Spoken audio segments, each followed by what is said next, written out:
whatever you want to use, balance fine. I think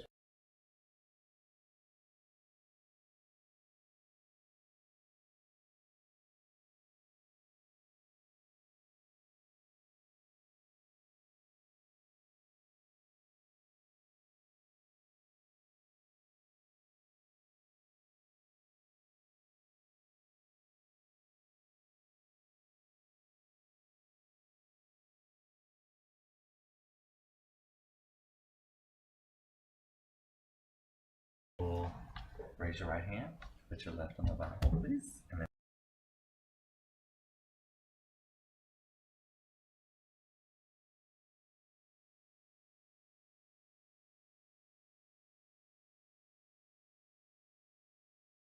of the United States and the Constitution and laws and the constitutional laws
You're welcome. I know, I mean.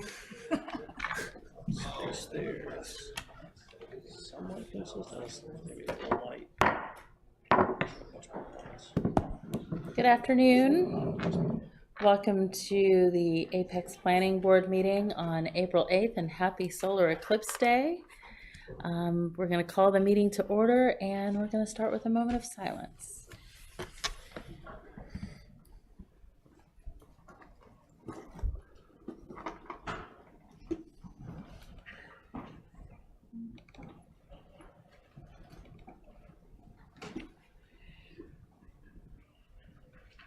All right, everybody will rise for the Pledge of Allegiance.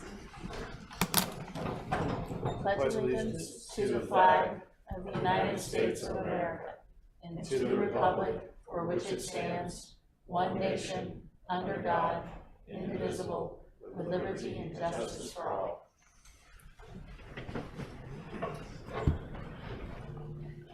Diane, any items of information this evening, afternoon?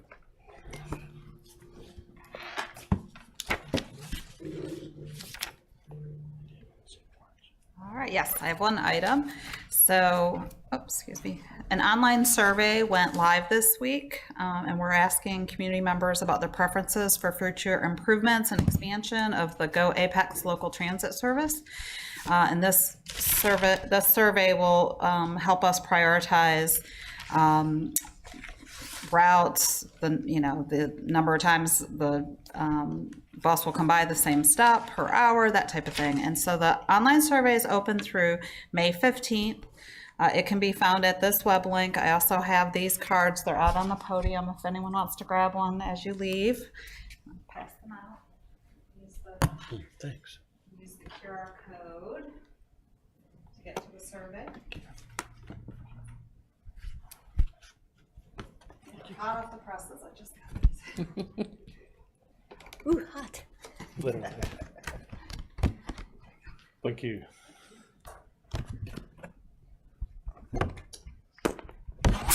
Wanted to mention that it's both for residents, but also folks that work in Apex. We want to hear from them as well. So you don't have to live in Apex. If you're in Apex at any time of the week and would like to take the survey, we'd like to hear from you. Diane, can I ask a quick question? Sure, yeah. Is it by chance available via QR code on transportation? On the buses? That's not a question for me. I don't know. I wasn't told that. I don't know. It would be great if. I can pass that along, yeah. Thank you. I'm not sure how the advertising works since the service is not done by Town Apex, so we'll have to check that, but if it can be done, we'll do that.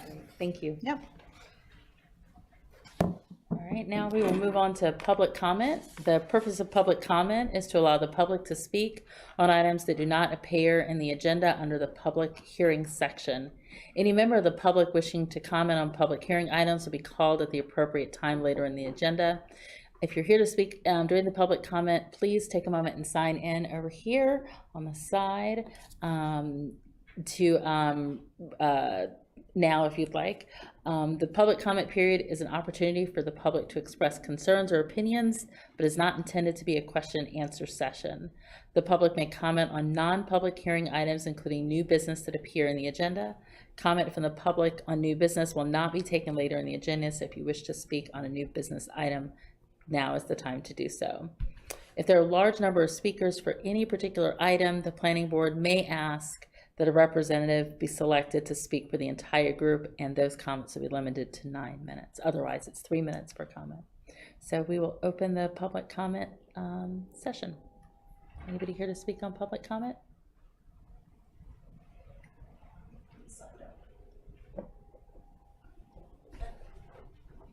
No. Okay. With that, we will close public comment and move on to consent agenda item number 1. I take it everyone has had an opportunity to review the minutes from the March 11th meeting.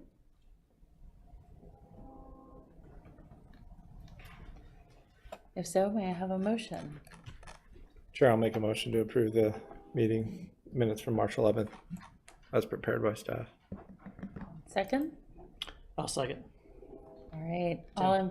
Tim, thank you. All in favor say aye. Aye. Any opposed? All right, thank you. We will move on to public hearings. Again, if you have not had an opportunity, please sign in if you wish to speak on the public hearing items below. And public hearing item number 1 is by Josh for rezoning case 23CZ22 1011013 Olive Chapel Road. Good afternoon, everyone. Joshua Killian from the Planning Department, presenting rezoning case 23CZ22 1013 Olive Chapel Road. This property is located near the geographical center of town, just on the south side of Olive Chapel Road. The area of the property is roughly 2 acres and is nestled between Dogwood Ridge, both to the south and to the west, along Olive Chapel Road, and to the north are one development, Olive Chapel Park, and to the east is what I'll be referring to throughout this presentation as the King property. And right along Olive Chapel Road here is the Maynard Pearson Historic House, which will be referenced later on. The property is currently zoned residential agricultural. The adjacent zoning to the north of Olive Chapel Road is both residential agricultural and planned unit development conditional zoning. To the west is medium density conditional use. To the south is a continuation of the medium density conditional use. And to the east is office and institutional conditional use, which again is the King property here. The applicant is proposing to rezone the property to medium density conditional zoning. The 2045 land use map identifies the subject property as medium density conditional zoning, and the proposed rezoning to medium density is consistent with that land use classification.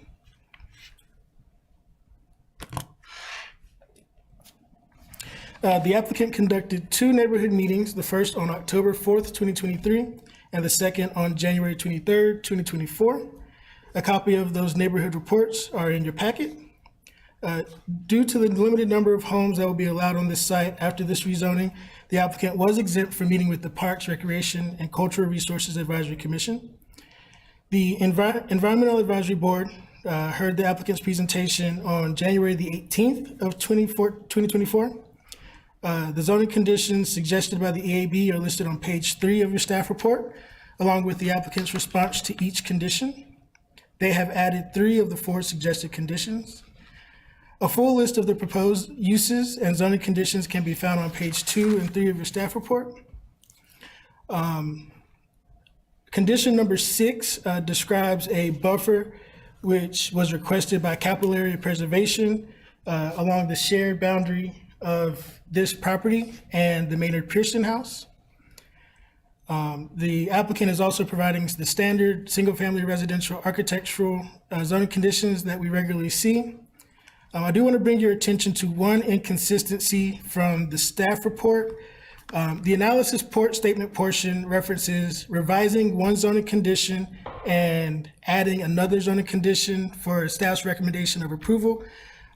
Those zoning conditions are number 12, which was revised, and a new condition, number 13, which has been offered.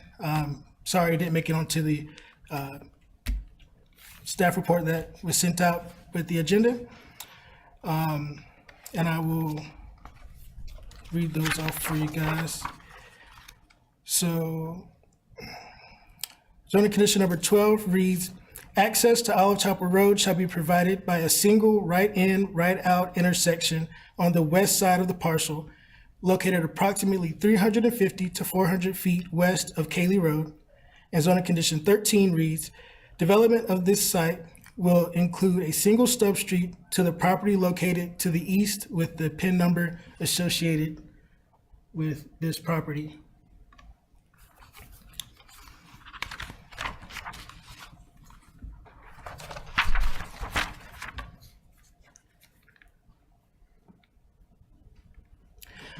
Planning recommends approval of rezoning case 23CZ22 with conditions as offered by the applicant. It is reasonable and in the public interest as it provides additional single-family homes at a compatible density with existing neighborhoods in the area and implements stricter environmental conditions than the UDO requires. Staff did receive and Planning Board did receive one email in opposition to this rezoning from Michelle Rose. Any questions for myself? And the applicant is also here with the presentation. Questions for Joshua? Thank you. Thank you.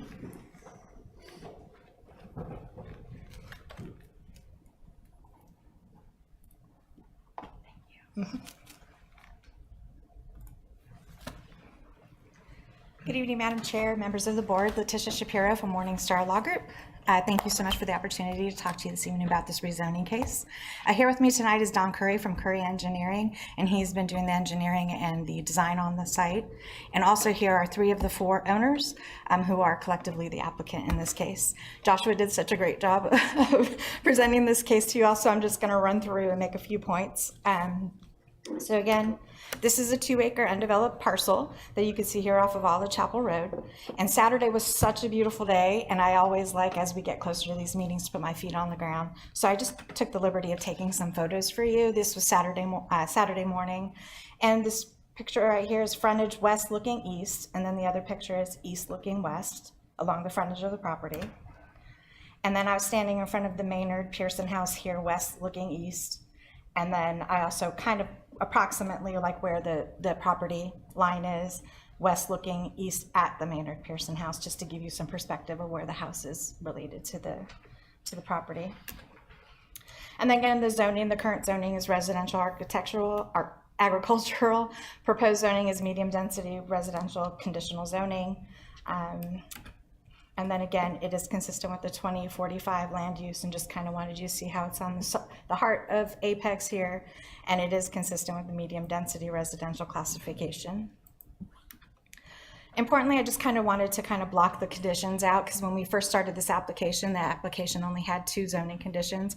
One, which was we're going to commit to solar on every house and put a conduit for EV charging station inside each garage. Now through the process and listening to the neighbors and also getting recommendations from staff and recommendations from the Environmental Advisory Board, we have either revised or added some conditions. And these are the environmental conditions where 100% of the homes, which is 4 single family residential homes, are going to have a minimum of 6 kilowatts per system, and that all homes are going to be actually equipped with the 220 outlet for the electrical charging station. And then we're going to also either meet or exceed the UDO's requirements for stormwater control for the 2, 10, and 25-year storm. Existing trees that are 18 inches in diameter that are removed, we're going to be replaced with native trees from the Town of Apex Design and Development Manual, either on the site or in an alternative site that staff approves. And then the development of the site will plant warm season grasses.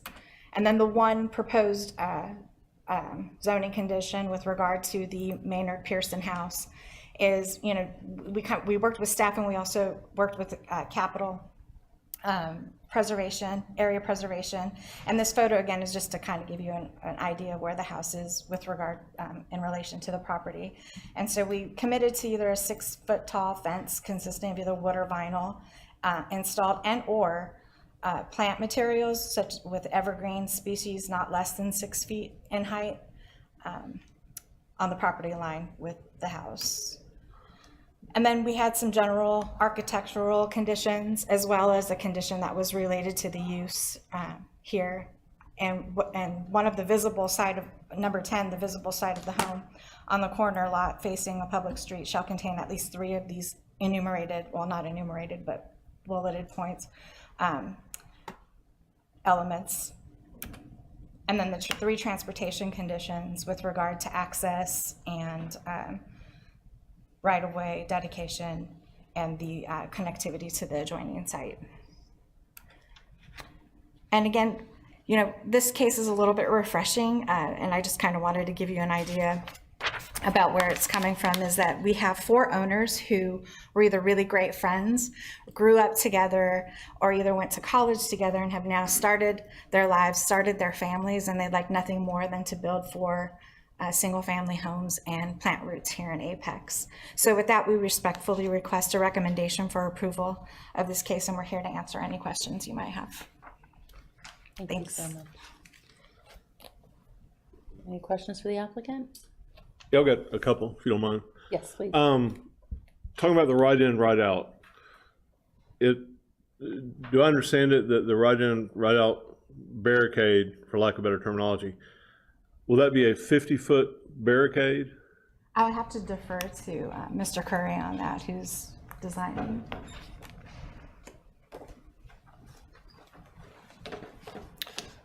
Good evening, Board. My name is Don Curry with Curry Engineering, 205 South Fuquay Avenue in Fuquay-Varina. I'm the practicing civil engineer with Curry Engineering.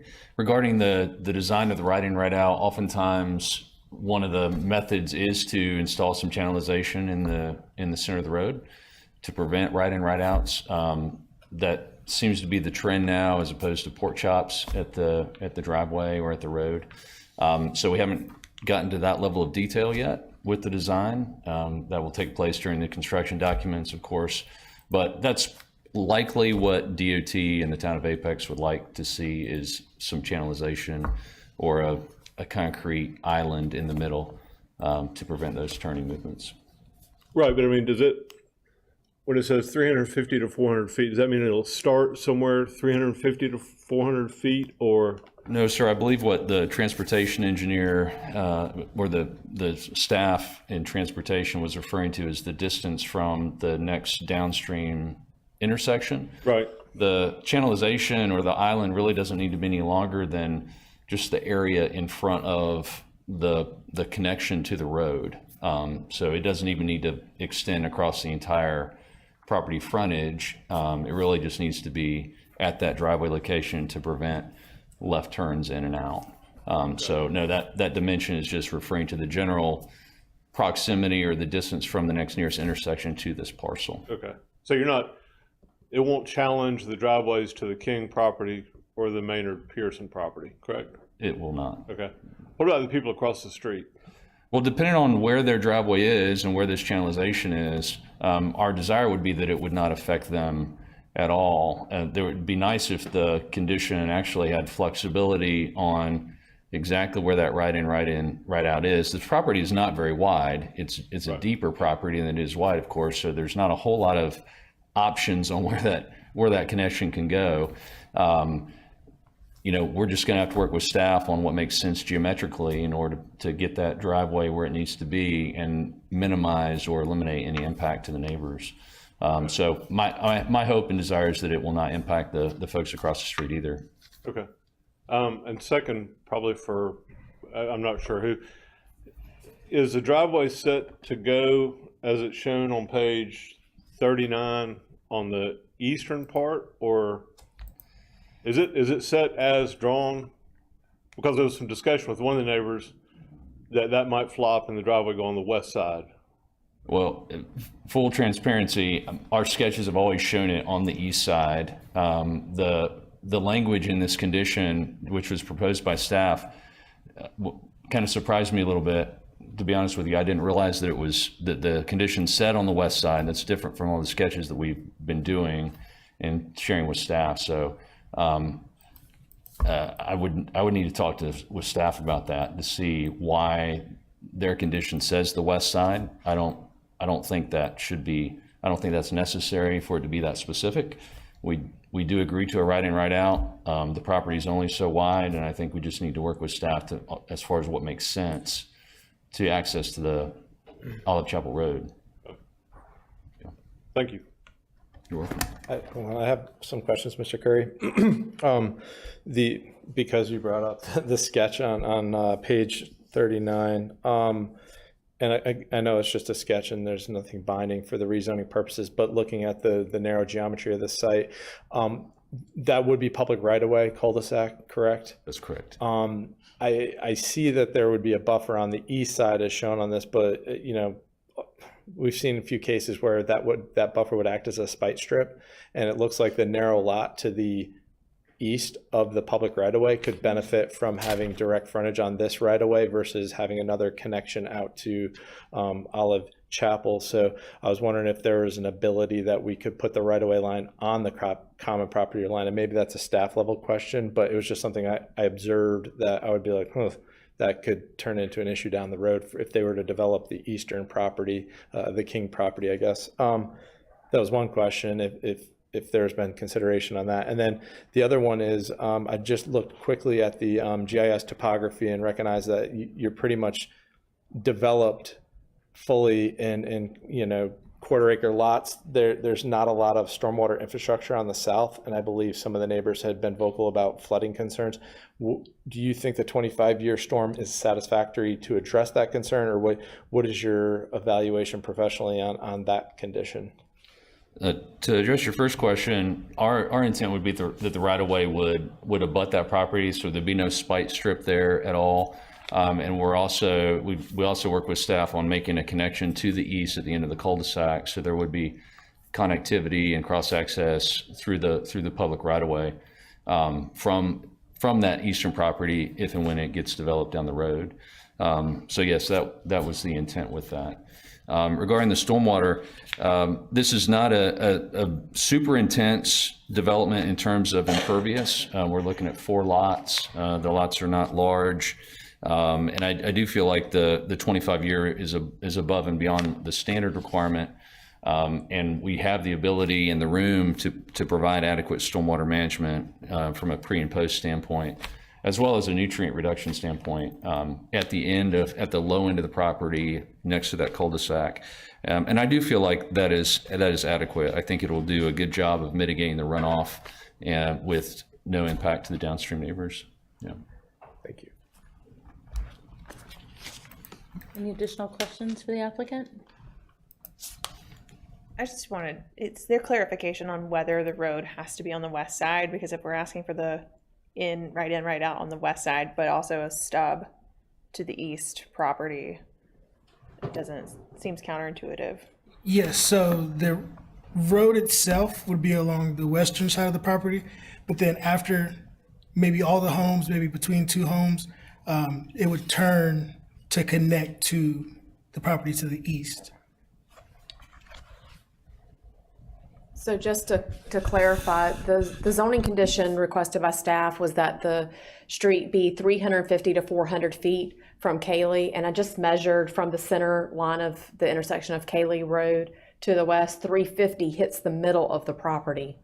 So that's why you would end up with the public street toward the western side of the development. Can I ask a question from a staff level perspective? Looking at the layout, setting this up for future developability, it makes more sense that road would be on the east side to allow that other development to connect directly to this public right-of-way. It just seems like that's a shoo-in. And if the applicant shows it that way and wants it that way, why flop it and kind of push a square peg in a round hole? I can't answer that question. That condition was proposed by transportation engineering staff. I'm assuming to have further separation and avoid conflicts from traffic coming from Cayley Road. That's my recollection from during the pre-apps, and Josh can confirm if that's his recollection as well. Yes, during the pre-application meeting, there were lots of discussion. Basically, the driveway that's directly across Olive Chapel on the north side would be almost directly in front of the proposed right in, right out. So to kind of alleviate some of those head-on maneuvers that would happen in that area from the neighbors leaving from this property and going to the east, as well as neighbors from this property going to the east, it would just make sense to have the separation closer to this side, so there's a little bit more time for everyone to be able to see what happens. I believe that was the traffic engineer's reasoning for proposing that condition. That was Apex Transportation or Yes. the consultants? Apex. Okay. And also there's, in your staff report, there was an exhibit showing the full dedication for the 4-lane thoroughfare with the median divided. So if this property to the north does develop, there would be a median there, which would prevent that type of conflict. But as of now, this is kind of the best stopgap from there being full movement and all the conflicts that would happen with this development and anything else that's currently in the area. Joshua, I'm sorry, that seems, I think if I don't see, transportation here this evening, because I'm struggling with, we're talking 4 homes, and the alignment, I think, would be an issue if it were a larger development, but 4 homes, I feel like the alignment makes sense. So I hate that I'm not seeing Russell Yeah, so answer a little more on that, that it seems a little counterintuitive with just, again, the small development.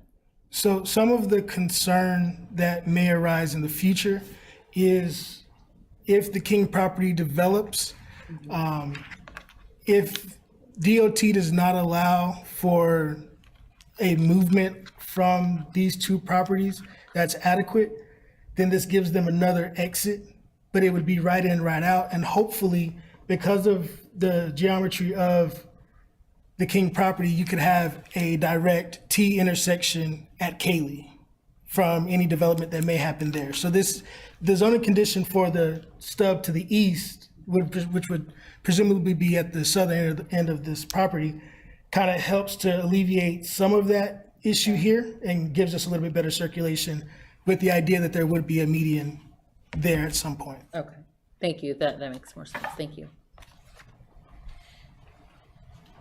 Madam Chair, there may be other questions that need to come up because I've got several and some have already been asked. But if you would just permit that later, I think I want to hear from others first. Absolutely. Do we have any other questions at the moment? Well, Josh, is there going to be an updated map before it goes to council for the driveway? An updated Map. exhibit, that would be on the engineer to provide. I'm not sure if that's not required. I'm not getting direction from anyone else that would be something to provide. Do we know if the King property, and maybe our fellow board member would know, is that is that a historic property on the King? It's on the survey. It's on the historic survey. But one of the Kings is in the audience and he might be able to better address it. Fair enough.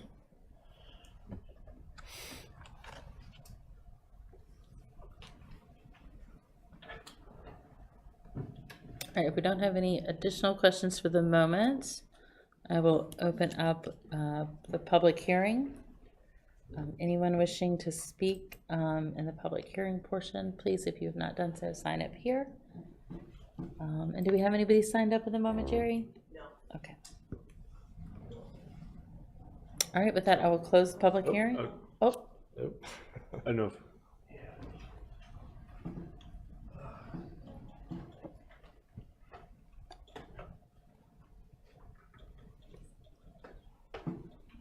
Thank you. If you'd like, you can come speak and then sign up if you'd like.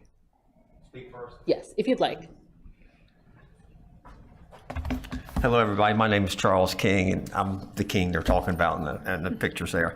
Owned the property adjacent to this 2 acres for many, many years. And the 2 pieces of property adjacent to it are zoned conditional use commercial. My vision for that property long-term is some kind of commercial development, some kind, either a wedding venue or some kind of just non-invasive type development that would be suitable to the neighborhood as well as the property. It's a beautiful piece of property. It's covered with trees. I always hate to see a road cut back in there because there must have been, I counted the other day, at least 25 pine trees, at least 12 inches in diameter, that'll have to come down as part of the road construction. A couple real concerns though. Certainly I believe in development. I understand that everybody has a right to develop their property. My concern is the road. The right in, right out will affect certainly the current tenant, and long term it could affect some other things, but anyhow, that's a definite concern. The construction of the road back there, I guess it's going to be long term owned by Apex or Wake County, whoever, And I just feel like there'll be a lot of parking on that road, and that will be contrary to being able to develop the parcels next door to it. But that's a concern. The last concern is that the development itself, it's kind of going back and forth, and I've seen pictures, and one time the road is along the property line, one time it's along the Maynard line, and everything's going to be done later, and we're going to get it done, but I've yet to see any kind of, definitive plan that this is what's going to be done for the property. It's all kind of nebulous at this point, so that's a concern. And then lastly, I guess it's a major concern, having developed some property in the past myself, when you start totaling up the cost of what roads cost and everything else in developing the stormwater runoff and those kind of elements, it's become increasingly difficult to divide that by 4 and justify the cost of all these kind of things that are necessary for the development. So that's a concern from my perspective, that the developer right now has no homeowners association that I'm aware of, and I'm sure they have wherewithal, but if something were to glitch and in the middle of the project, and then they couldn't carry it to completion, then the land would be all messed up at that point in time, and that's a concern. But anyhow, thank you very much for your time and attention. Thank you. Yes, you signed up. Mr. King, if you could sign up. Yes, I signed. Ken Ulrich, I'm here with my wife, Joan Morvick, and we have the property that is at the southern end and with the drain. And I have no problem with, folks building in that. I think we all enjoy living here. I did hear the engineer say that he felt confident that it met the 25-year flood mark, or, whatever that is. But my concern is that no testing has been done on that drain system yet. And no one has really, communicated to us when that might happen. I can tell you that in light of our recent heavy rains today, it's still draining very heavily. And there's a pond, sort of a small wet area back there that's been draining now for, I think, 5 or 6 days. And this is not uncommon, these types of rains. So we're understandably concerned that that drain system is not going to be able to handle the amount of water that is going to come off of that 2 acres that is now currently full of large trees that absorb much of that water. Now it's going to be concrete roads, houses, and that's a lot of water. So we're just concerned about that. And that is our only concern, really, from our perspective, outside of the owls and the trees. But that's it. Thank you so much for your time. I appreciate that. Thank you, Mr. Aldridge.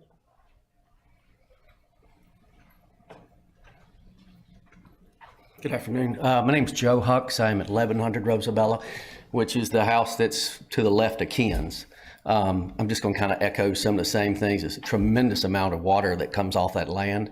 It was one thing, and when they were talking about putting the road to the east side, that would allow for some drainage to kind of seep in as it's coming across the land.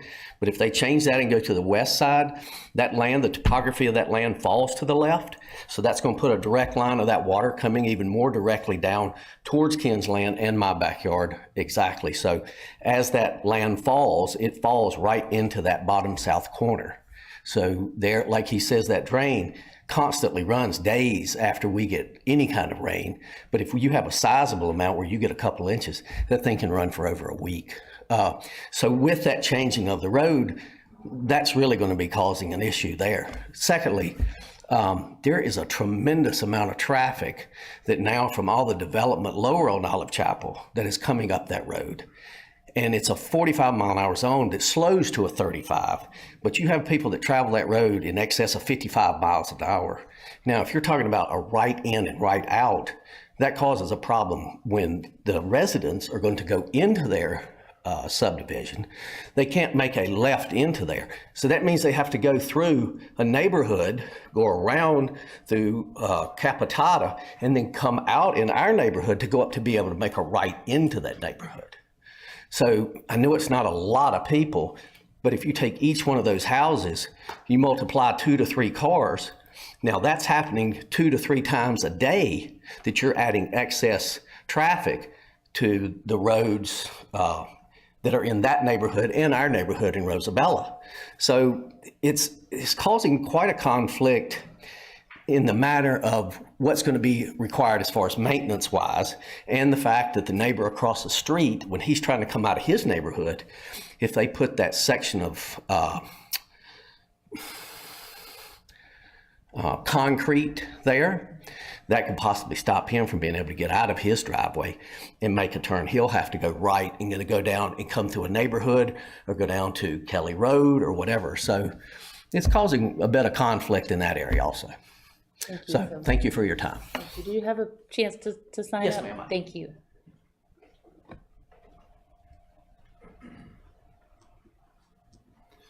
Hello, my name's Rob Wellman. I live at 1100 Purple Glory. I live next to the Maynard Pearson house, the property directly to the, it'd be south there. And I have the pretty much longest shared border right there. This picture is a little bit outdated. There's not as many trees right there. But one of the main concerns that we have in the Dogwood Ridge neighborhood is with this right in, right out. If you look here to the west, you see our entrance. We are greatly afraid that that's just going to become the automatic turnaround for everybody that's trying to get into this place. Amazon trucks, UPS trucks, Domino's, Romeo's, everybody coming in there, turning around, and not only that, or in our pool. We have lots of kids on a summer day walking in and out through there, up those sidewalks and into our rec area. We are already having lots of problems with contractors using our rec area as their lunch stop. So, you know, and we have city vehicles and everything else. I don't want people to be able to come in and stop and enjoy 5 minutes, not use their cell phone while they drive, but it's getting to be too much.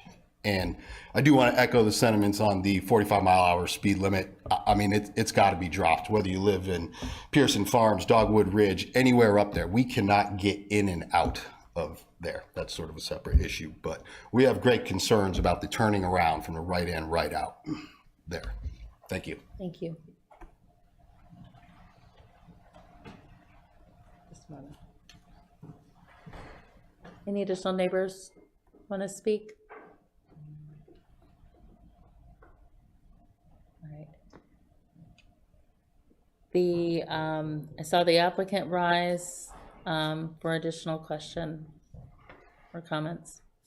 So I just wanted to say, I actually am the attorney that had the privilege to have those 2 neighborhood meetings with the neighbors, and they were, you know, it was a very robust conversation. And you can see in the staff report, I really wanted to make sure that not only did you see the questions that were asked, but in bold, I put how we responded, because I really wanted to make sure that staff and the board and council really were able to see, you know, how we responded to their concerns. And one of the concerns I heard from Mr. King was about parking on the street. And so this will have an HOA, even though it's 4 homes, there will be an HOA, and one of the restrictions will be no parking on the street. So that was one of his concerns. And then I'm going to have Mr. Curry just kind of hit on some of the other concerns. Thank you. There's been a lot of comments about the right in, right out, and there were comments during the neighborhood meetings as well about it. These are only 4 homes, so the traffic generated from this is almost it's hardly noticeable, honestly. We would love for it to be full access. We don't think that the 4 homes is such that it's going to generate an issue with a full access driveway, but we're sensitive to that with transportation, and so. And the fact of the matter is that at some point this will be a median divided road, and everybody will be right in, right out, except for some select public road connections. So we don't see the right in, right out, although we don't necessarily know that traffic warrants a right in, right out with 4 homes. But again, we don't think that the right in, right out itself generates problems for the neighbors or for the traffic conditions on Olive Chapel. Regarding the storm drainage, that neighborhood was developed with existing drainage patterns and the drainage from Olive Chapel draining to that subdivision. So there are inlets at the back of those lots meant to pick up the drainage from these properties. So that's an existing condition. It was always anticipated that when this property was developed, that natural drainage pattern will remain, moving water from north to south. So again, that's why we put stormwater measures in place to mitigate that runoff and to keep from minimize or eliminate negative downstream impacts when it comes to stormwater. Mr. Curry, I have a question. I don't refute that the stormwater detention and water quality device will do, as you say. I truly believe that, but knowing that these properties are developed and they have presumably some pretty decent landscaping and hardscaping in their rear yards that are existing, I think we're going to run into an issue from day one when we put up tree protection fence and they go in and clear that for the infrastructure. And, you know, we have clayey soils here. You're going to get the orange runoff if there's a storm during that brief window before you get your erosion control devices in.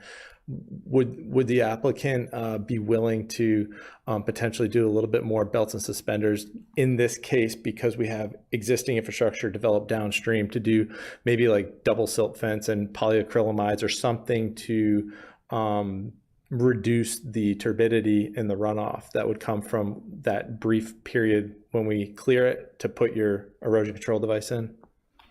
Yeah, I think all those things are certainly reasonable to do. They're responsible for zero offsite runoff during construction.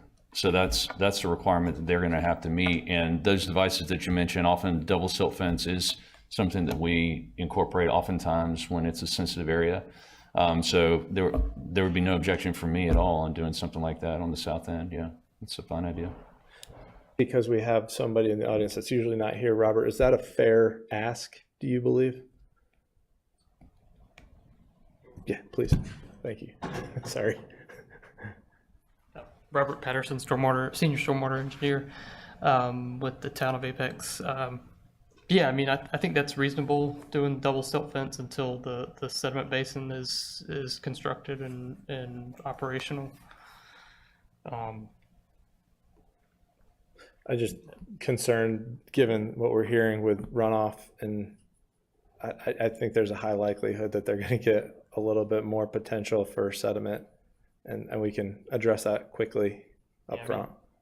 I think to Mr. Curry's point, I mean, they still, terminology here, but sediment, there should be zero leaving the site during the whole time. But yeah, there could be higher turbidity levels with the soil. So, polyacrylamides? We don't see it a whole lot in town, but yeah, I mean, it's definitely reasonable. I know a lot of the DOT projects use it a lot now, so. Normally I don't think it's a big deal, but in this case with existing houses downstream, I think there's merit. Yeah. Thank you. Yep. A question for either Mr. Killian or Mr. Curry. I know we have discussed the design associated with the right in, right out, and the location of the proposed street, but let's kind of come back up to a 10,000 foot level. It sounds like, based on what I heard earlier, and that maybe this was a town request, but as this is a state route as well, was the request for the right in, right out, and I also understand from Mr. Killian's staff report that there was an issue with geometry. And when I drove out there, I did see east of the site there is an issue with some vertical geometry there. So could there be some site distance issues with how Olive Chapel rises a bit on the east side of the site? I don't know. But I'm curious, did this requirement come from the town or did it come from DOT? And was it, what was the justification for it? I'm curious, what's the ADT for Olive Chapel Road right now? I looked at the STIP and I don't even see Olive Chapel on the TIP anytime soon. And so I'm just curious about that kind of overall 10,000 foot level, where did this come from and what was the justification for it? That came from the transportation plan, being that it's a 4-lane median divided, and I'm not here, Russell's not here to confirm, but my assumption would be that that was just based on if this section was prioritized earlier and things moved along a little bit quicker, this project would just be something that could help facilitate the fact that there would be a median put in based on the transportation plan. But I don't know about anything else, all the other parts of your question, very high level, and we just don't have the answer right now. Okay, then would the expectation, based on your response, would the expectation be then that the section of Olive Chapel immediately in front of the site be built to that future cross section? Because the way I was kind of processing it is that this would be a temporary measure, and that this temporary measure would be destroyed at some point in the future when the road gets rebuilt. Is that the right-of-way dedication is to the full extent of the right-of-way for this section. In terms of anything that's done, all the improvements would be required center line to the property. So if there's, I'm not exactly sure if that would include the median, any portion of the median. Again, I'm not transportation, so sure. But I'm not sure exactly. I can maybe speak to it a little bit. Oftentimes what we see in situations like this is we're responsible for all the road and right-of-way improvements along our frontage. And in the case where there's a future median divided section, most of the time the municipality doesn't want us to build half a median. So in this case, just as you stated, there would be some channelization in the middle of the road to prevent the right or left turns that would ultimately be removed down the road whenever that full section is built out and the road's widened and a proper median is put in, then that would be removed. And oftentimes the developer is required to pay a fee in lieu for the portion of the roadway work that is not being installed now. So they would put the curb and gutter in, the sidewalk in, but maybe they would pay a fee in lieu to the town of Apex for that portion of the median that they're not putting in. Sure. We see that all the time. Okay. Thank you. Thank you, Mr. Killian. I have a question for Preston. What's STIP stand for? Oh, the State Transportation Improvement Plan. I assume that. And I don't know, honestly, was that coming from behind me? Where was that coming from? That was for me. Oh, okay. It sounded like it was coming from behind me. The state, and so maybe I do need to turn around and ask behind me. Is the implementation of the roadway plan or the thoroughfare plan, is that the responsibility of the town, or is that the responsibility of DOT in our particular jurisdiction? Well, road improvements are typically done with development. There are some exemptions depending upon if it's a small project, low number of lots or small square footage, but the right-of-way dedication has to be done even if all the road improvements are not required. So, but typically we see that those improvements with development, but then it can be prioritized either by the state and or the local government. Great. Thank you very much. I have a comment, not a question. I think it'll be really helpful for staff and town council to see an updated version of the schematic plan with the road on the west side and it being 4 houses, because right now it's shown as 5. That too. I just think it'll be really helpful for those who need that visual. I believe that there is a new sketch actually in the report. The first neighborhood meeting had 5, but then we updated it in the second neighborhood meeting. I'm not sure exactly what page it's on, but you'll see that it is now 4. Just so you can kind of get an idea. I'll take back my comment when I find it. Thank you.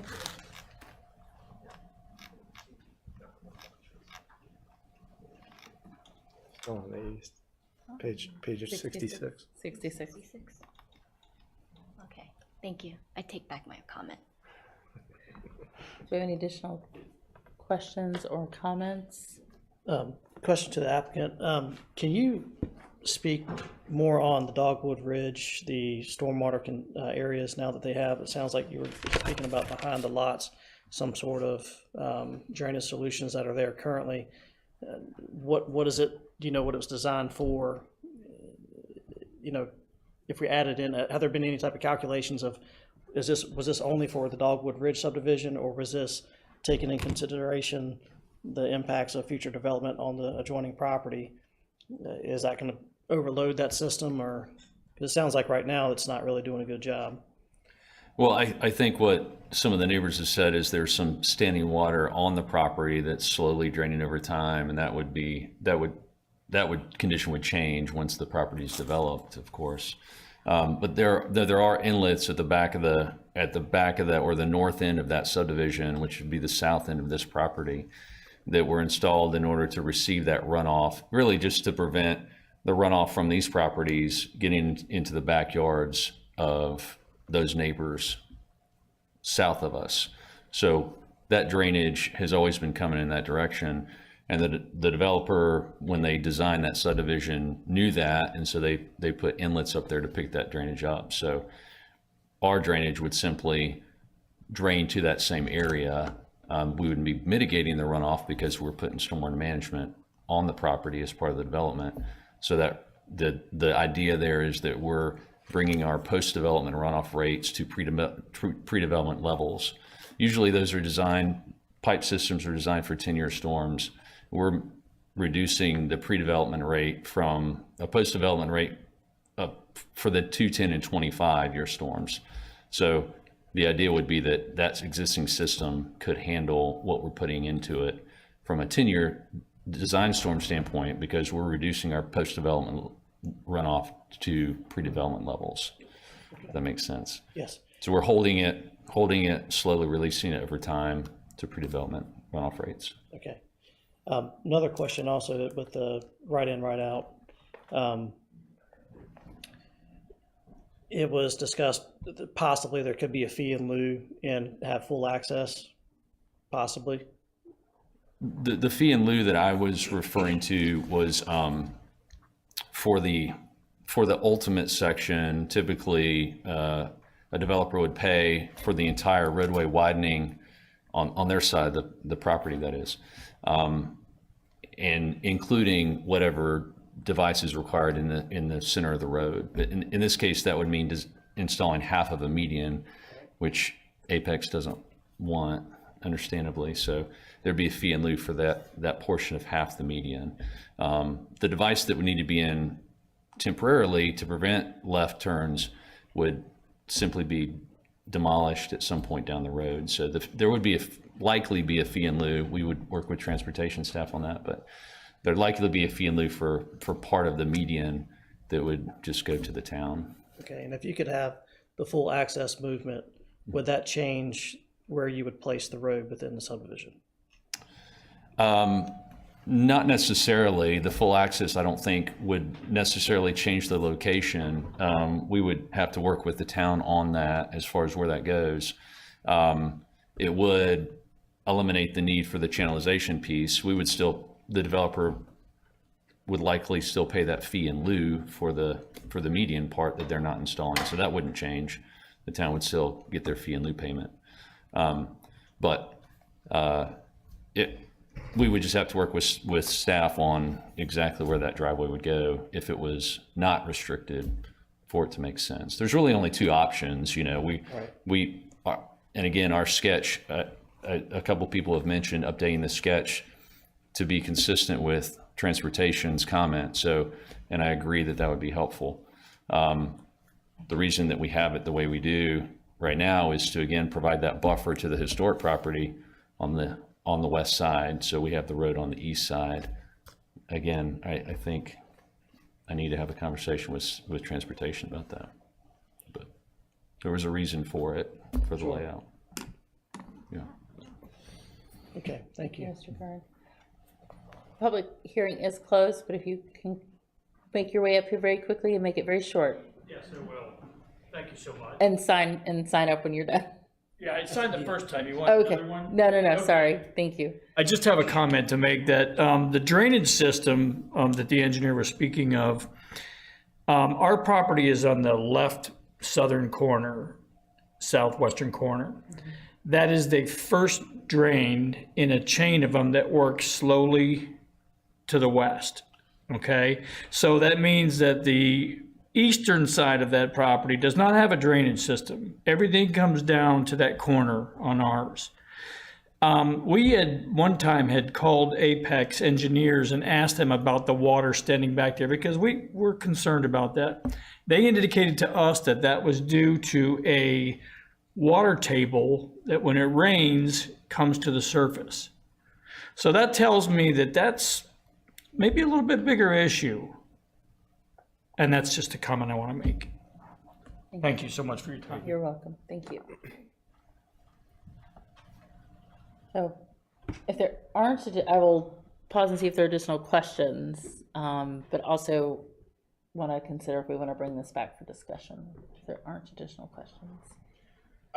I don't have another technical question, but I've got a question that I want to start with you first. Well, and again, I realize as one of the new board members, you know, I'm going to kind of learn what is our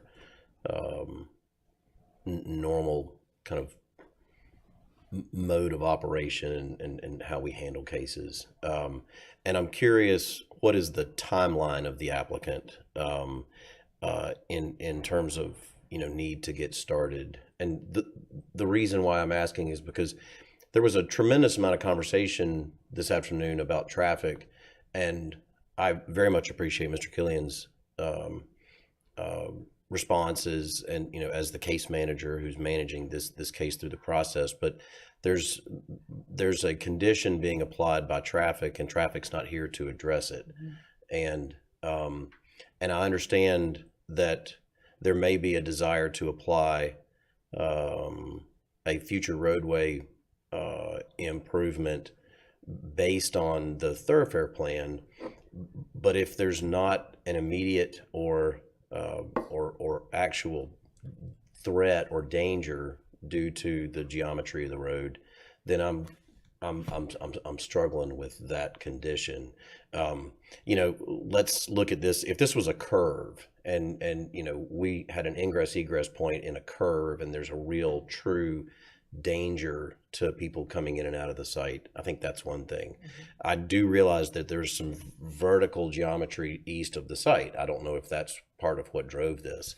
But if there's not a real danger to a full access here, then I'm struggling with that. And so, and I hate to put that on Mr. Killian. And so I'm curious from the applicant's perspective whether or not they absolutely need a recommendation tonight in order to move forward, or if this can be discussed and the traffic engineer come to the next meeting. So I will thank you for bringing us back to full discussion. So we'll have discussion here and we'll start with that. And I will add to that, I feel like there's lots of concerns that are surfacing that are workable concerns. The applicant has been willing to work along, and so I think I'm a little confused at the transportation input that's needed, as well as I think there's some stormwater issues that are surfacing that all again seem very workable, but we just haven't quite gotten there yet. I'm curious as to what others are thinking. I think to Preston's point, with when we're limiting the access and we're doing a right in, right out, you're now determining where the road goes on the property. When you determine where the road goes on the property, now we're also determining having issues with stormwater, right? Because now we're putting a road right up against the back of the neighborhood where that's where you're going to collect more of the stormwater issues. So it's kind of like the domino effect. And if there wasn't if there was a full access movement, you know, could you then could you change up the design a little bit to where it kind of works for both stormwater and just location for everything in general. But I'm not sure, again, transportation is not here to kind of to let us know the importance of what that decision means for tonight. Right.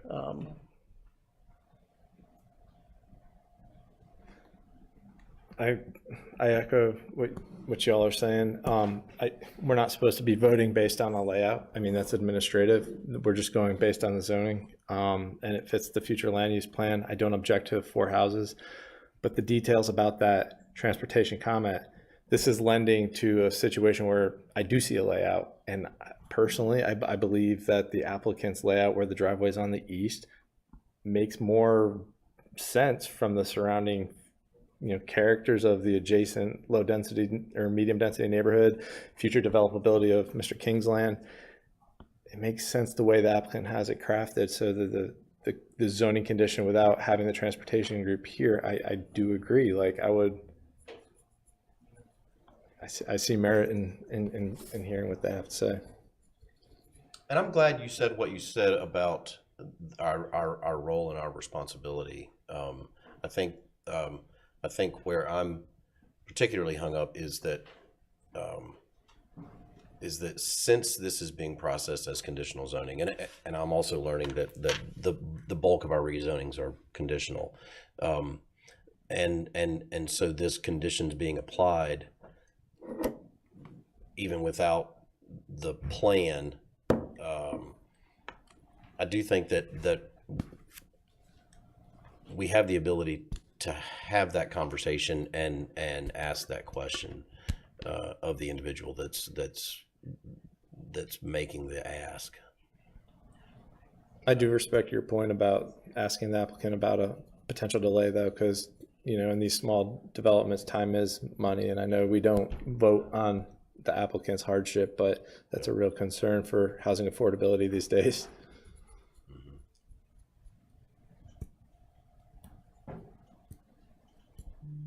Any additional points for discussion? Or possible motion? Should we ask the applicant if they're asking for a motion, or do? That feels, am I seeing some consensus around that? Okay, please, Mr. Akers, Mr. Preston, Letitia. So we did work with transportation staff and Russell, and we were trying to see if we could come up with a condition that did have that flexibility that you were talking about. And this was really something Russell wanted to see with specificity. And we just we're trying to be good stewards with the transportation plan. I mean, we really would like to move forward. And we, I don't know if we would be able to just go back before we get to council to discuss maybe, revising that condition, but it was definitely something that we have been working with Russell with regard to flexibility. And I think, like Josh had said, there was concern with regard to the transportation plan, but I'll let you. Yeah, so I do want to point out one other thing that may have gone into Russell's consideration for that zoning condition in particular. The driveway for the parcel immediately to the east is directly along this property line. So if we move that, if we allow the flexibility, right, or if we amend the zoning condition to say that it be on the side where it's currently shown in most of the sketches that have been provided so far, you are then putting it directly against an existing driveway on the King property.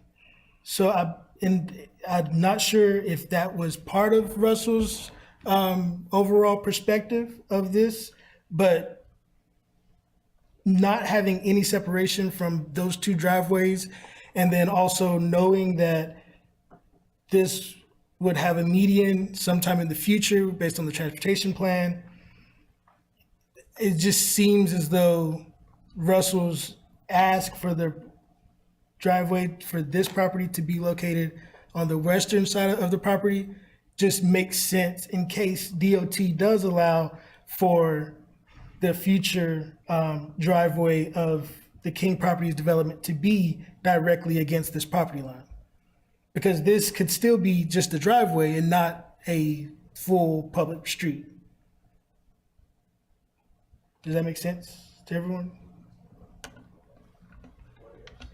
Is the future of Olive Chapel going to be median divided?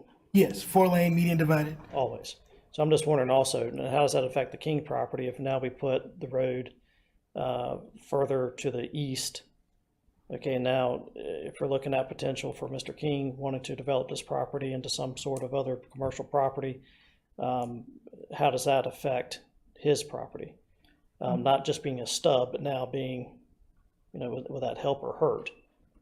Well, so the stub that would be located most likely to the south of the property would help alleviate the fact that when this property develops, there would be right-of-way dedication to match the transportation plan, and there would also be a thoroughfare buffer. So to kind of make sure that his property is developable as the UDO currently stands and based on the transportation plan, it makes sense that there would be a stub from the public street here in the case that NCDOT decides to close one or both of these driveways that's currently along Olive Chapel, because if one of these properties develops without the other, they still have public access here. And the future land use plan does say that the King property is also medium density residential, although it is currently zoned office and institutional conditional use. So we have those different perspectives weighed.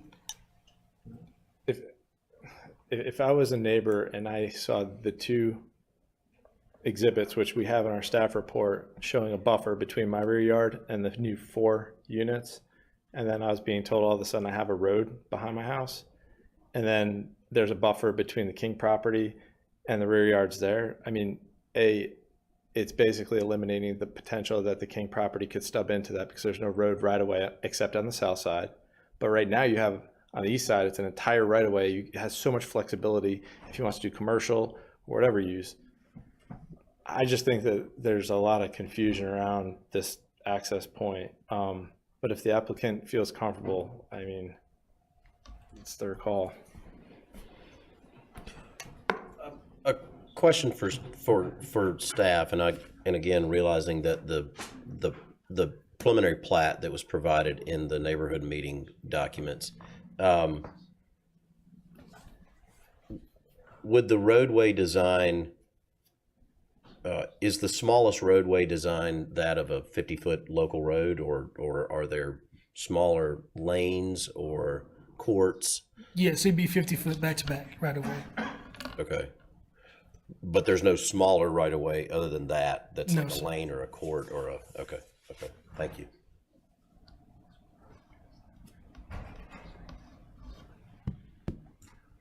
Just to clarify one thing, so far as having a stub road that adjoins my property, that's strictly the town's doing. That's nothing that I have encouraged or really supported. The other thing is, to your point earlier, Sarah, that it would be nice to see the final plan.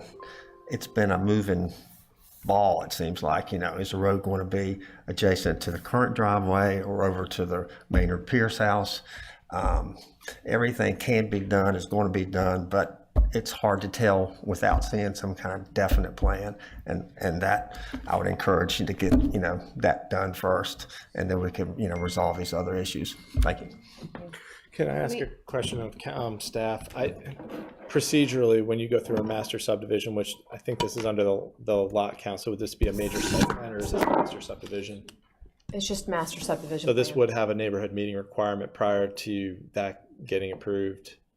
Potentially, unless their neighborhood meeting for the rezoning was also for the master subdivision plan. I don't know if they checked that box, but Okay. if they didn't, then another neighborhood meeting will be required. Okay, my feeling on this is we're really getting wrapped around the axle on administrative layout aspects of this, which staff should be looking at. But the access point is something that is dictated by this zoning, and I'm just still, it's kind of baffled by it. It's hard to ignore it just because of the site limitations, and we know there's a row of homes and we know there's a road. The road has to be on one side or the other. So No, I agree. I really liked the plan until I understood the condition better, and then I thought we were I thought it was proposed to buffer the historic property and have backyards meeting backyards. I understand staff's concern in the spacing between Cayley Road, but it really does change the entire dynamic of the proposal, and it is a zoning condition. So I'm torn there. Could I offer a suggestion? Yes. Yes. You all, if you don't agree with a condition, you can make a recommendation to approve with all the conditions except for that transportation-related one and ask council to talk with Russell at council. Dan, I very much like that. Thank you. It sounded like a motion. I like it, and I'm hesitant. I will admit. This feels like something that should have been settled before it landed here. Agreed. So I like it to move it forward, and I'm incredibly hesitant. I just want to name that. This is something that, to Sarah's point, there's such limitations, and it should have some clarity. And Russell's not here. Joshua, you're doing a great job. I feel like with a little bit more input, we could have some clarity, or at least some clarity to say we would just remove it completely without conditional zoning. So I would, if that is the board's desire, I encourage you to put that forth in a motion. But I just wanted to name, I'm very hesitant because it does feel like something that should have been settled before it came before us. Because it goes right into stormwater as well, which I feel like is kind of on the surface of not being dealt with in the zoning reason. And even if we remove it, well, regardless, whether we remove it or not, let's say council doesn't keep it, and it's not a condition of zoning. Did I hear you say that this would still come back up through subdivision? Yeah, it'd have discussion? to go for a DOT driveway permit where this would be further vetted by the DOT, which would have to grant that encroachment and driveway permit.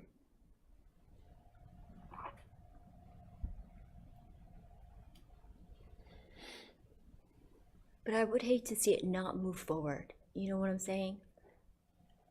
And I do like Diane's recommendation on how to proceed. Okay, is that a motion? I like to make that motion. I don't know what I'm making, but what Diane said. I would just like to clarify that you all already have language on your staff reports of a zoning condition for the right in, right out, but without the specified distance, if you would like to use that language for your motion as an altered condition. Okay, that too. Put it all in. Josh for the win. For the win. Thank you, Josh. So how do I wrap this up? I don't know what that condition was. Yeah. Is it the motion to approve the zoning, but recommending that condition number 12 removes the distance Of 350 requirement? to 400 feet from Cayley Road, Yes. And work with, and and the location as the west. And the location as the west. Yep, keep going. Everything else in that condition remains the same, but just removing the distance from Cayley Road and the positioning of being on the western. On the western side, Side. yes. And that's the condition number 12, correct? Yes, sir. Okay. was that, Alyssa, your motion or my motion? I think it sounded like a motion. It sounded I like, feel like a second was coming. okay, that- I'll second. Okay, yeah. Before we vote on that, I do think that that does solve some of the issues there. I think that's going to help solve with some of the water runoff issues.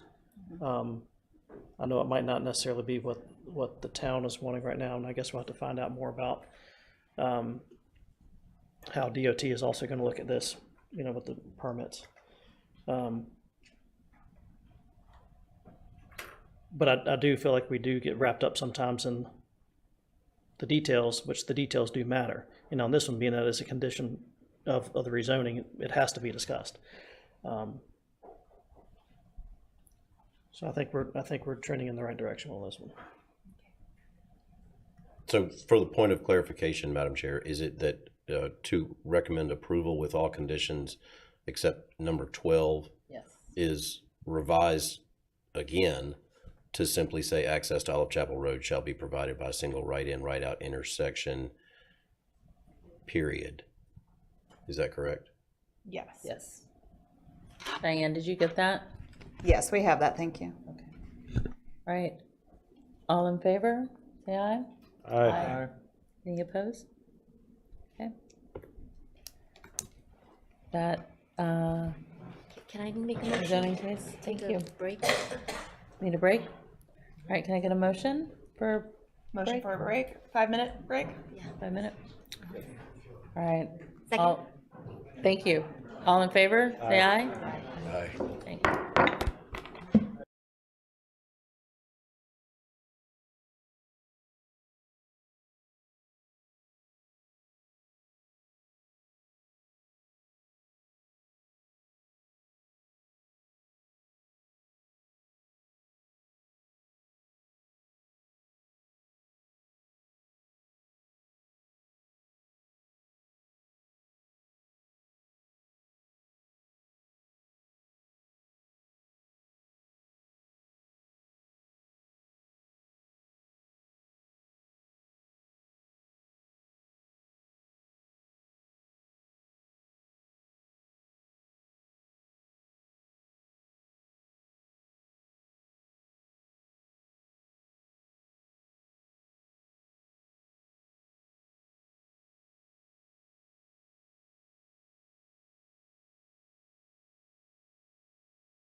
part of the town's jurisdiction, just to give you an idea. As a matter of fact, this purple line that you see in front of you is actually the annexation agreement line that we have with Holly Springs. And the property is literally on the other side of it. So here is where the southbound, the southern ring section of 540 is going to be eventually. They're still working on it. This is an existing 2.2 acre site with a non-residential building on it.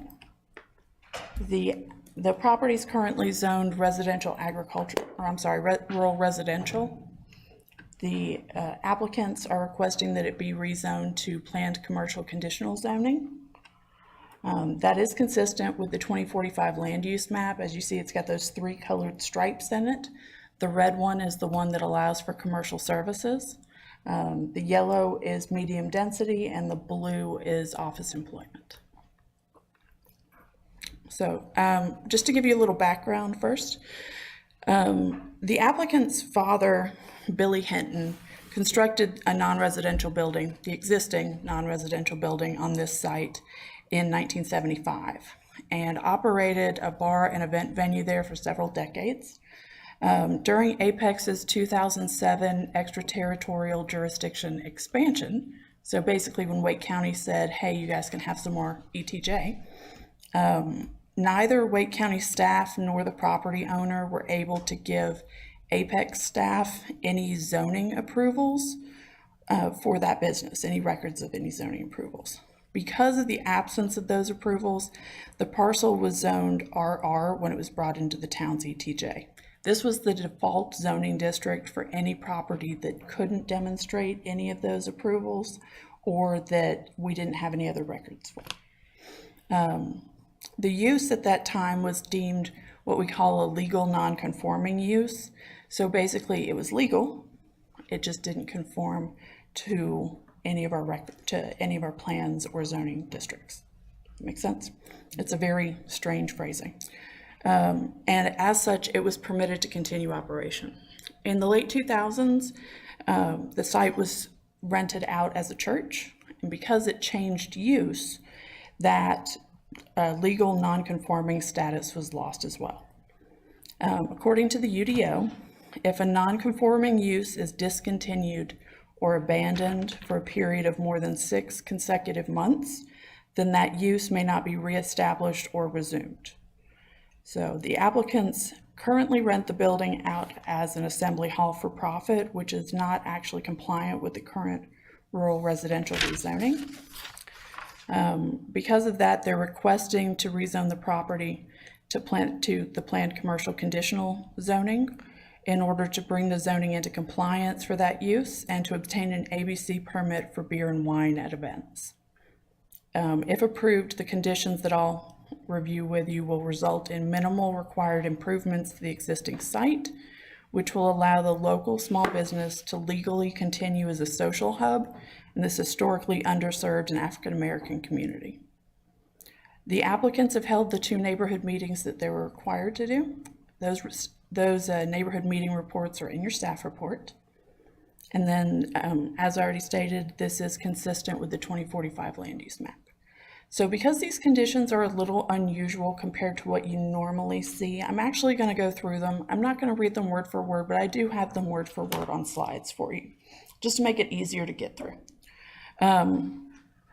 The first condition is that the existing non-conforming site shall not be subject to the UDO Articles 8 and 9, except as stated below, provided that all of the following conditions are met. So sections 8 and 9 contain a significant portion of our development regulations, but the planning director and I worked with the Hinton sisters to kind of go through those and see which ones we felt were most important to have apply here without imposing too much of a financial burden on them to allow them to continue using their business. The sisters have requested 3 permitted uses: assembly hall for profit, assembly hall not for profit, and church or place of worship. The existing buildings shall follow UDO section 10.3, and no additional buildings shall be permitted on site. This section discusses the non-conforming structures in the town's jurisdiction and the types of expansions or improvements that can be done under that section. And what happens if, for example, the building is significantly damaged, whether or not they can rebuild it as is, etc. The third condition is if the existing building is damaged or destroyed to the extent that it must be rebuilt per UDO section 10.3, that rebuilt building will also meet the following conditions. Now, the additional conditions A through E are the standard architectural conditions that you guys see with, excuse me, with pretty much every non-residential rezoning. There are baseline architectural conditions, and the idea was that if something happens to the building and it gets demolished, say, knock on wood, a tornado hits and it's just leveled and it needs to be rebuilt, then that rebuilt building will have to meet these architectural conditions. And that's just to make sure that if they do decide to rebuild, it has to meet the standard conditions that you would normally see in the town. So a little additional insurance for the town, if you will. Number 4, the total built upon area for the site will not exceed 12% without a stormwater control measure unless it otherwise meets one or more of the exemptions listed in the UDO. So there are a handful of exemptions for meeting stormwater, for having to install a stormwater control measure in the UDO, disturbance of less than an acre, and a couple of others. Robert would be better able to go through those with you. But generally, this just means that they're going to do their best to stay under 12% or to comply with one of those other exemptions. And those exemptions also apply to every other project that comes through town. So they're just saying, we're going to do our best to keep this very low impact so that we don't have to worry about stormwater. In addition, the 100-foot riparian buffer at the northwesternmost corner of the property and the 50-foot riparian buffer at the rear property line shall not be disturbed except the minimum necessary to install required sewer infrastructure and SCM outlets. Any SCM water storage and treatment area shall not be permitted within the riparian buffer, and the sewer shall be designed to minimize impacts to the riparian buffer. And then all required riparian buffers shall also be dedicated as resource conservation area. You've probably seen language extremely similar to this. It's a very common condition that's added at the Environmental Advisory Board meeting. So they're agreeing to that as well. The buffer along Old Smithfield Road shall be a 15-foot type E buffer. The buffer along the western property line shall be a 10-foot existing undisturbed buffer, so they're going to protect all of the trees there. Along the eastern property line, there will be no required perimeter buffer because there's already a sewer easement where that would be, and they would kind of cancel each other out. In addition, the site shall not require a traffic impact analysis and no road improvements shall be required. This does not exempt the installation of improvements required for the safe ingress or egress of vehicles and emergency services accessing the site, including but not limited to installation of a paved driveway apron, any necessary driveway relocations, and any roadway markings and signage associated with the driveways. So, and then the parking lot may be gravel except for the driveway aprons, which will be concrete, and handicap spaces, which may be concrete or asphalt. Most parking lots in the town are required to be paved with asphalt, or if someone wishes, concrete. Gravel is a lower cost and also slightly more pervious solution, so that was given as an option here. And in addition, the UDO has standards for the type of gravel and the depth and everything for the few uses that are allowed to have gravel parking, and so those standards have been listed here as well. Any parking in vehicular use areas shall not be required to be set back from any required buffers, and wheel stops will be installed to protect vegetated areas from impacts by cars. Normally, a parking lot is required to be at least 5 feet off the buffer for any kind of required buffer. Because this is such a tight site, this was just an option, an attempt to help them maximize that and fit the things that they'll actually need while still adding those wheel stops to provide that hard stop that will be needed to protect their vegetation. The last four, no exterior lighting will be installed on site unless a lighting plan is submitted that meets all the provisions of the UDO, unless there's a light of some kind required by the ADA. A dumpster will not be permitted unless it's screened by an enclosure. And that's per the UDO and the Town of Apex standard specifications and standard details. Signs will not be permitted unless they meet all of the provisions of section 8.7 or signage section. And then at least one parking space per 500 square feet of building area shall be provided. And that's just because section 8.4, one of the section 8 pieces is the parking calculation requirement, and so this sets a parking calculation since the rest of the site is exempted from the rest of section 8.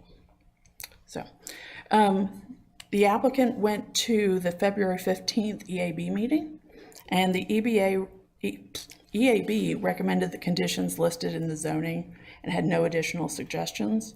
The conditions that were shown to the EAB as being of particular environmental value were conditions 4 through 7 and 10 through 13 on your staff report.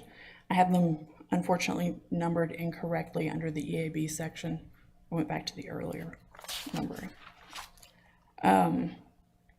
Planning staff recommends approval of the rezoning petition as proposed by the applicant. We believe that this is reasonable and in the public interest because the proposed conditions will allow the applicants to operate the assembly hall for profit use as it did before losing the legal non-conforming status back in the late 2000s. And the proposed conditions will result in minimal required improvements to the existing site, which will allow the local small business to legally continue as a social hub in their historically underserved and African-American community. If you have any questions for me, I'm happy to answer them. The Hinton sisters are also here if you have any questions of the applicant. Thank you, Shelley. You're welcome. Any questions for Shelley? I've got a couple, but several were already answered by your presentation. Thank you. That was an excellent presentation. But some may be answered by the Hintons themselves. And so if that's okay, Madam Chair. Did the applicants want to speak? Thank you.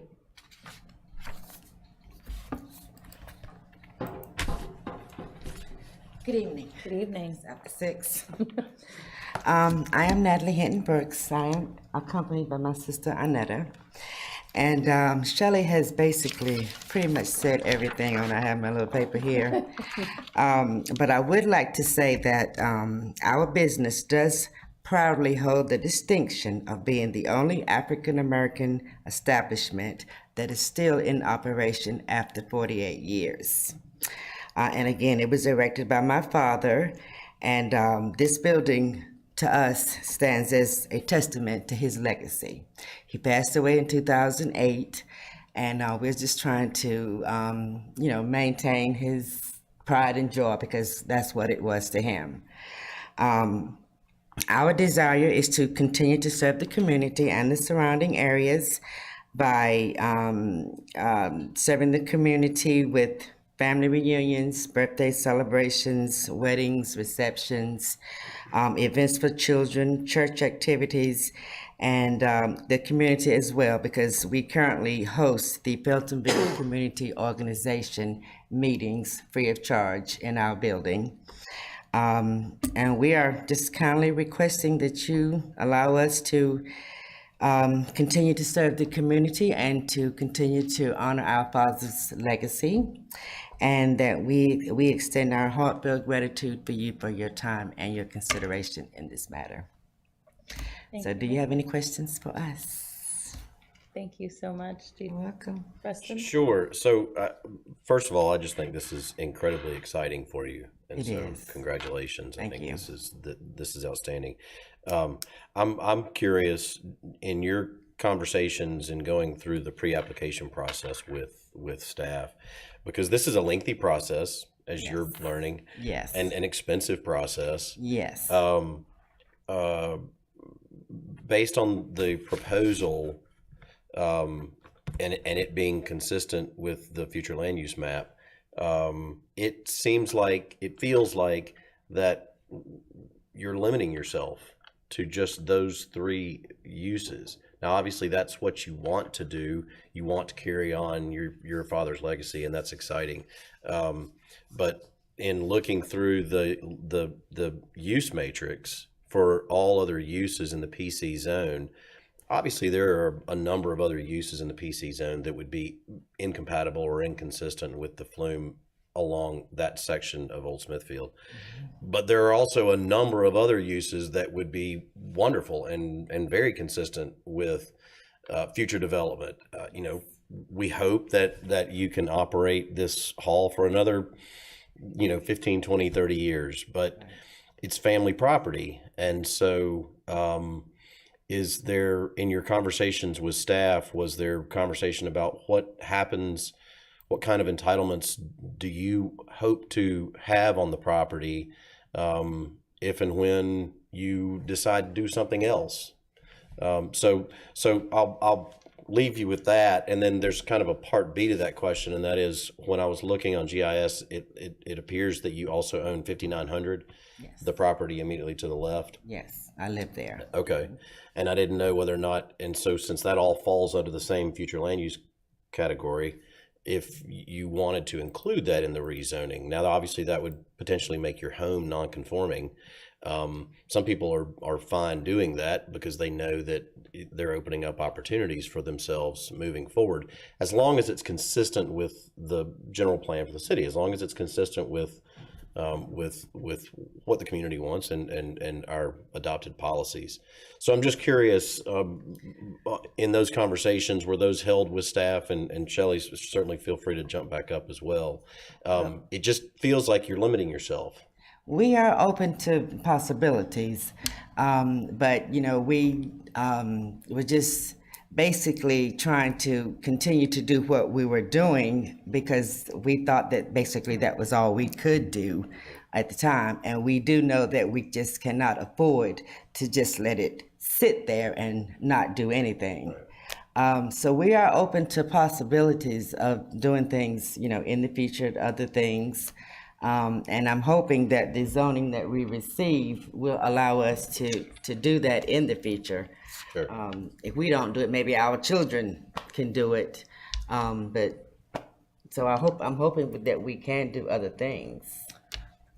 So, yes and no-ish. But, so I've been working with the Hinton sisters for, gosh, is it 4 years now or something? Yeah. And we've kind of proceeded gradually over that time, and they've been great to work with.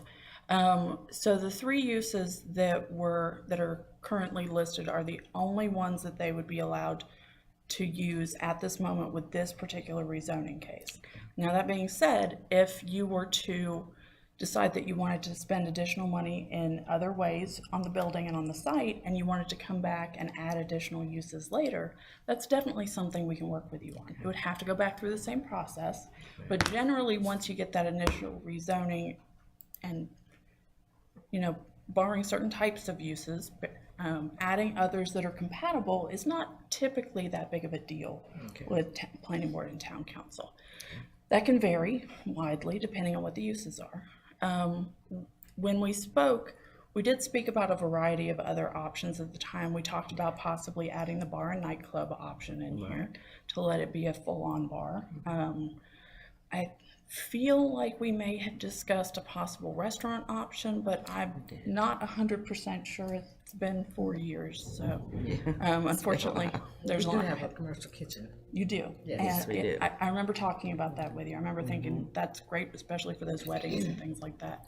But the focus was really on keeping, from both the ladies here and from what we had heard from their report to the community, was to keep what we had and allow them to do what they've been doing legally without there being any concerns. Because they currently lose a significant amount of funds every year because they're not allowed to sell beer and wine. Right. So they're able to have the events, but the event fee for the actual renting of the rooms or renting of the kitchen isn't nearly as much as the amount that you can make off of, say, adding an extra $1 to a bottle of beer every time you sell it. Right. So that was the primary focus at the time. I do think when the planning director and the assistant, I almost called you assistant planning director, Amanda. I'm sorry. The current planning manager and I were working on this together and then coming back to y'all, we did feel like if you wanted to add additional funds to bring the site up to meet more of the other sections of the UDO, that we could do that and we could come back with additional uses in the future. Which we maybe can do once we're open and start to make some money. But, you know, right now we're barely paying the taxes. Right. So the intent was really to keep them going with what they have, make it easier, make it better, make it compliant, and make it something that they can do with relatively little upfront cost to them. Unfortunately, there is always some cost to these things, and it's relatively expensive for most, you know, individual people. So without having any kind of bigger business behind them or anything like that, it has felt much more expensive. But we did our best to try to come up with conditions that would make it still be safe and still meet the intent generally of the UDO without imposing a lot of costs that frankly the business has been operating for 50 years without and has been operating seemingly safely. So no problems. We haven't had any problems at all. Shelley, I really appreciate that background, really do, because that helps paint the really helps kind of complete the painting there. So sorry, especially go ahead.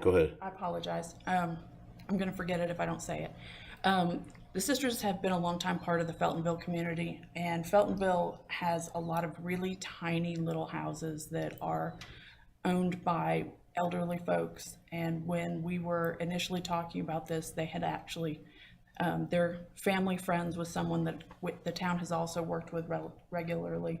And we've all gotten together and discussed in the future at some point bringing all of Feltonville together under a single rezoning that will allow redevelopment, particularly as those older family members unfortunately pass on. Right. It's planning. Unfortunately, we have to plan for those things too. And allowing their kids or grandkids to get something out of their parents' property, which currently is on Feltonville Sewer, which the town does maintain, but it makes it hard to expand anything because those lots are tiny. They're less than an eighth of an acre. I think some of them are less than a tenth of an acre. These paper roads that you see on here with names, they don't exist. They're not actually out there. Like Mosley Avenue, I think, is a driveway that curves down Forkert and Felder. But this Baker's Alley doesn't, it's a glorified driveway. Yeah. And this is really kind of more of a glorified driveway too. So they're paper roads, they're not real roads out there, and that would enable the rest of the neighborhood to come together. That's been something that's been floated by them, and it's something that we can work on later, but I just wanted to give you that background as well. I really appreciate that. I do, because I had some other questions about the conditions, and I no longer do now, because it's now clear that you really tailored and customized the conditions based on allowing these three uses to pick back up and keep going for an indefinite period of time. And that if other uses were introduced and we start talking about redevelopment, it could potentially chip away or hurt those hybridized or those customized use or conditions that you came up with as a group. Yes, sir. I understand completely now. Thank you. And then know that the option's there in the future. Right. Yes. Once there's more money coming in. Right. And different decisions need to be made. Exactly. So great question, Mr. Preston. Any questions? Appreciate you all willing to. Yes. Any additional questions? Okay. Thank you. Thank you, Shelley. Thank you. Thank you so much. All right, I'm going to open up public hearing for this case. Do we have anybody signed up? Okay. All right, I'll close public hearing and bring it back to the board for discussion or possible motion. I think this one's pretty straightforward. I think this is great.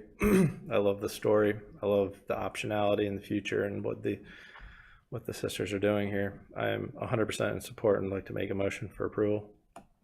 Second. All in favor, say aye. Aye. Any opposed?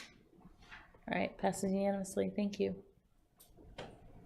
Thank you both. Good luck.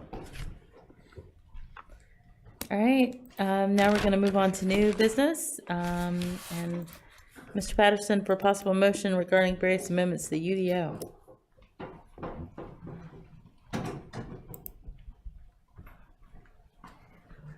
Good evening again. Again, Robert Patterson, Senior Stormwater Engineer with the town.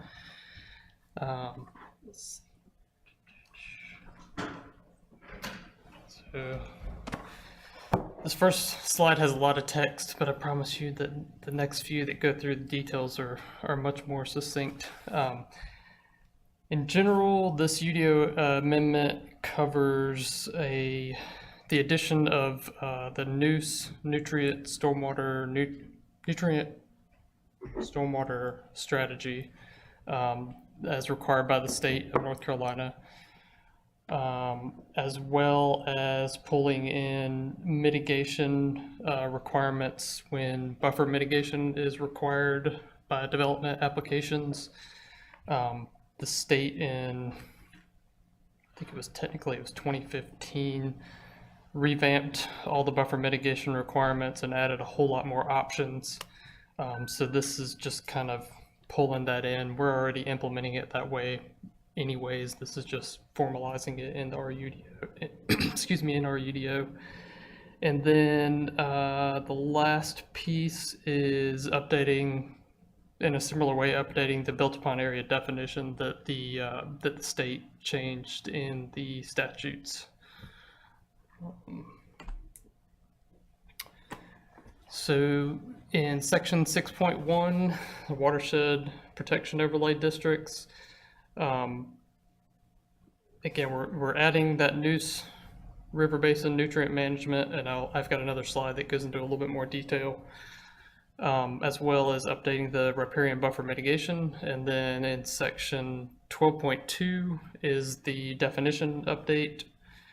And then I've added a table there that kind of shows you where in the UDO it is, what the revision is about, and then the corresponding state regulation that it's pulled from. And since we're talking Neuse River Basin, I just wanted to bring up the overall town map. On the right-hand side, it's kind of a yellowish dash line that runs mostly north to south. On the right of that is Neuse River Basin. So it's Williams Creek, Swift Creek, Middle Creek. Everything else to the west is Jordan Basin, as well as Big Branch is Cape, well, so everything to the west is Cape Fear, which is mostly Jordan, but there's a small piece that does not go to Jordan. So that just kind of gives you an idea of where the Neuse strategy is going to apply.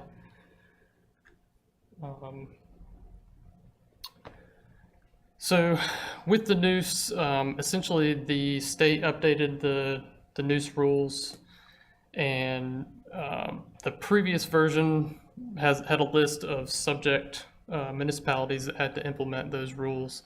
When they revisited those regulations, they added other towns and cities that were growing, and I think to me it was kind of obvious that Apex would get added.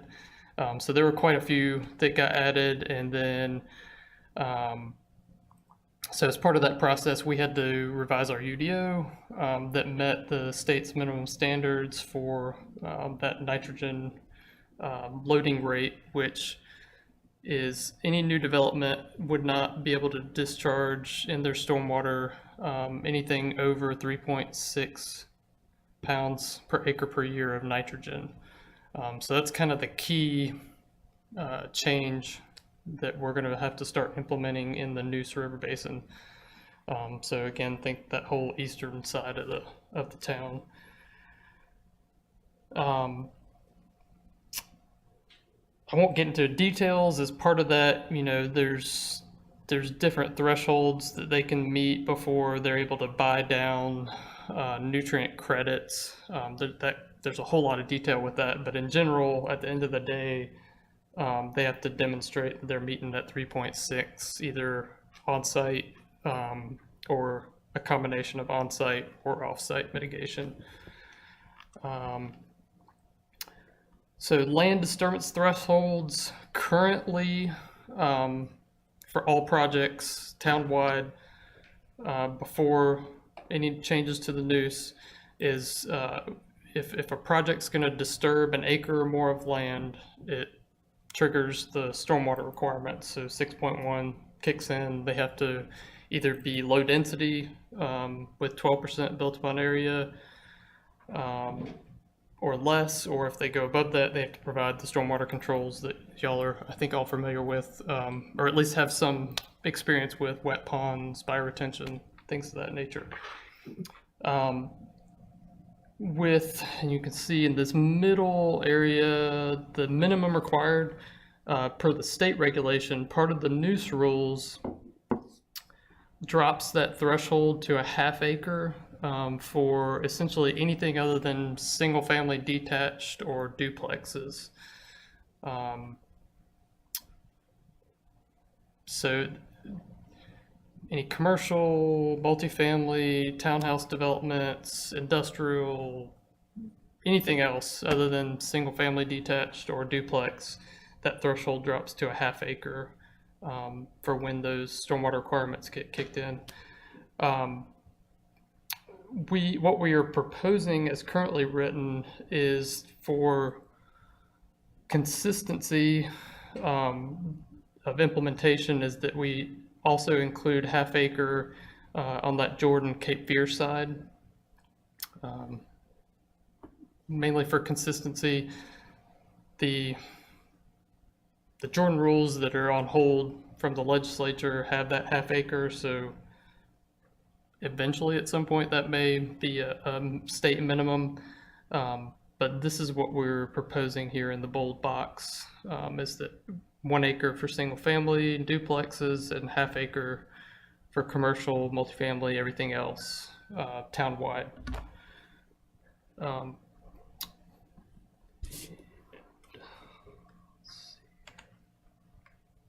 The buffer mitigation piece, there was a lot to that state rule that revised this. One of the things that they worked on was your amount of mitigation credits, instead of just being based on the type of mitigation, it was also included proximity of the mitigation to the project, as well as the type, and as well as the width of the buffer mitigation being provided. So that really, it's just pulling in that state rule language for the buffer mitigation to be consistent. It also expanded the mitigation options. So currently, and this isn't changing, the restore or enhance buffered streams, an option to donate property, and then there's an option to buy down or buy mitigation bank credits from private banks. The big change that is really helpful is new options. There's also an option now to preserve existing buffers in order to get mitigation credit, restore and enhance on non-subject streams. So that's streams that wouldn't be buffered under the regulation. It could be literally be a roadside ditch. If you were to buffer it, you could get mitigation credit for that.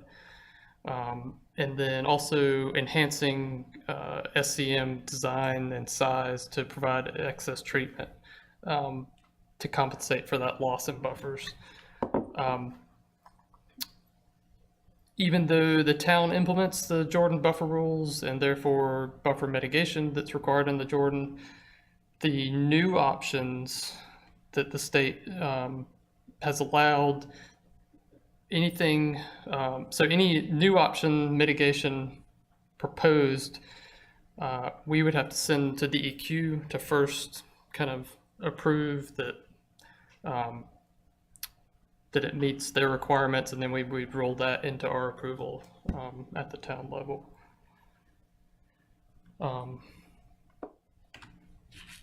The implementation of the noose rules, the state has required that no later than July 1st of this year, we have to start implementing that. And the way we have proposed phrasing that, I guess, is at any project whose first site plan submittal is on or after July 1 of this year would be subject to those noose rules. Yeah. So I have all the changes. There's a ton. If you've got specific questions, we'll go through them, but I do. Okay.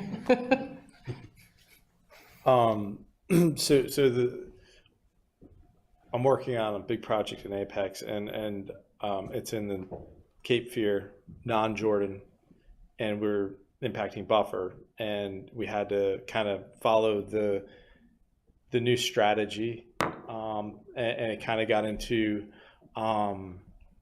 it got cumbersome where we didn't have a mitigation option. Does this address that, or are we still in that same boat because we're in the non-noose side of the town? It helps with it, but it does not provide, it doesn't make any changes to buffer mitigation banks. Okay. So we are not at this time, there's language in the UDO that allows the town to develop our own buffer mitigation bank for that Cape Fear piece. However, there's also a session law from the state that specifically does not allow us to sell those credits to private development. So we have not developed a bank.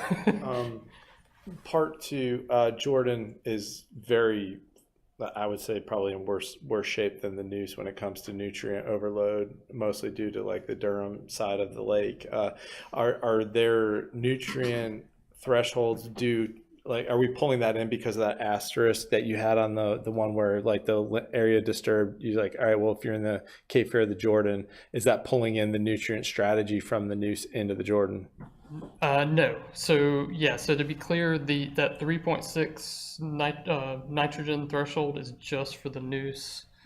It is not for the Jordan side. The Jordan, again, there was session law that specifically disallowed towns from implementing nutrients in the Jordan for now.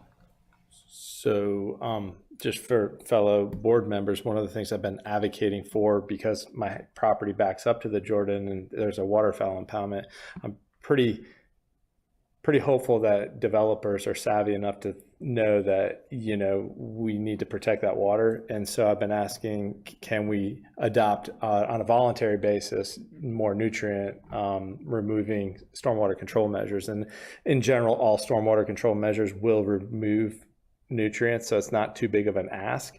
But to hit the threshold, you know, most developers in the Noose would do a mitigation strategy. So money would be paid either to a private bank or to the state to get from like 6 pounds down to 3.6. That doesn't exist in the Jordan. So, you know, any threshold that we could get on a voluntary basis would just help until the state steps in and actually adopts these.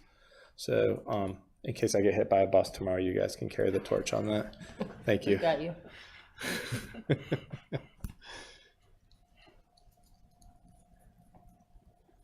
Do we have any additional questions for Robert?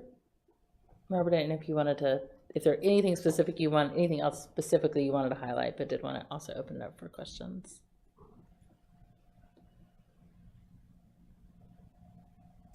Yeah, so I guess kind of in a nutshell, we're required to implement that Noose nitrogen program.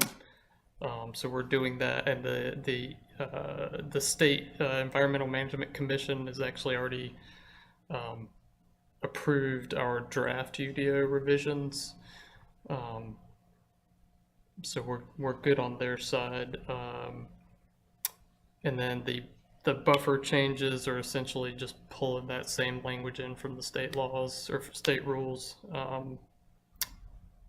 And same with the built upon area definition. Really the only thing that is different is this proposal of the half acre for anything other than single family and duplexes. Thank you. All right, questions for Robert?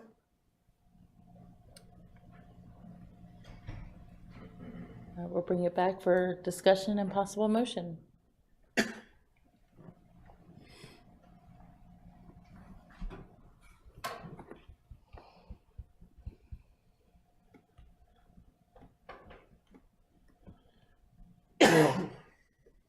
I'll make a motion to approve amendments to the UDO as presented by our senior stormwater engineer.